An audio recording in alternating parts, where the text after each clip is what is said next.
China accounted for 90% of Bitcoin trade just 1 year ago. But with Beijing banning initial coin offerings, or ICOs, and regulators shutting down Bitcoin exchanges there, Japan is setting out on a different path, embracing the crypto movement.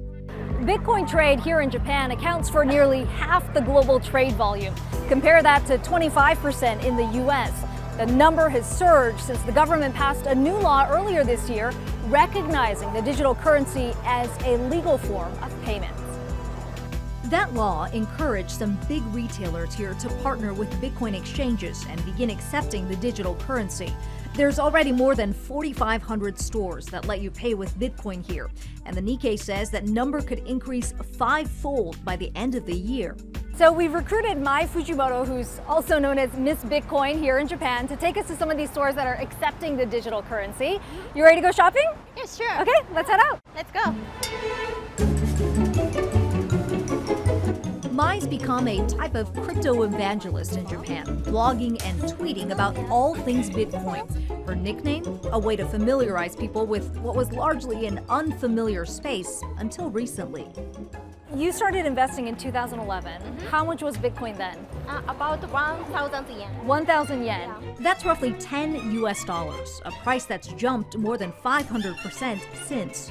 Here's 10,000 yen. Okay. Okay, I'll give that to you. Okay. And then how do I get that in Bitcoin? Okay, so this is your QR code, and I read this QR code. Yeah, this. This is BitCamera. That's one of the biggest electronic stores right here in Japan, and they just started accepting Bitcoin in April. So we've got our Bitcoin on our phone. We're gonna go spend some money.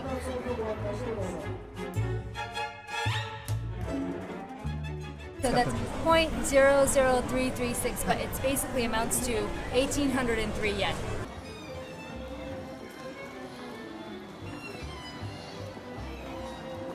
I did manage to get a very cute towel, polka dotted. And all the shopping is kind of making me hungry. So, Mai, do you know of a good restaurant around here that accepts Bitcoin? Yes, I know. The sushi restaurant near here. Sushi restaurant? Yeah, yeah. Okay, let's go there. Fatty tuna and mackerel aren't the only things on the menu here.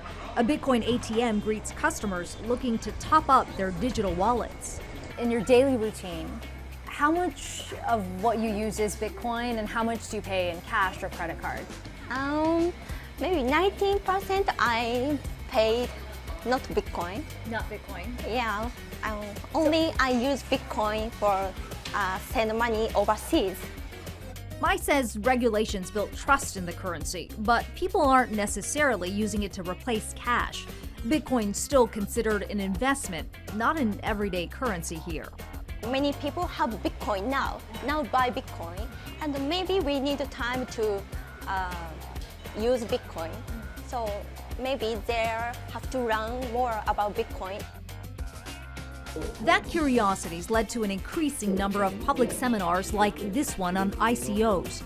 Hardcore hackers aren't the only ones here, but housewives, Bitcoin newcomers, even professional matchmakers like Chieko Date. 息子がやっぱり She tells me her son encouraged her to invest, and she has 2 million yen in 4 currencies now. Japan hasn't been without problems. 3 years ago, the first major Bitcoin exchange, Mt. Gox, collapsed and declared bankruptcy after hackers raided its accounts. That's partly why regulators are responding with stricter rules this time, requiring exchanges to maintain minimal capital reserves, separate customer accounts, and establish anti-money laundering and know your customer or KYC practices. Bar owner Mike Verwij says those rules aren't pushing his customers away from the digital currency for now. He processes Bitcoin payments every day. It's surprising to see in Japan. They don't really seem to be the first to adapt to new concepts like this. In fact, they kind of shy away from change mostly.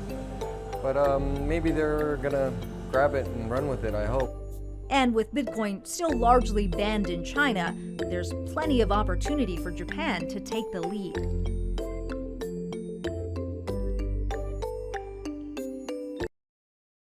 Still watching? Perfect. Click here to watch another great video from CNBC International. Oh, and don't forget to subscribe. Thanks for watching.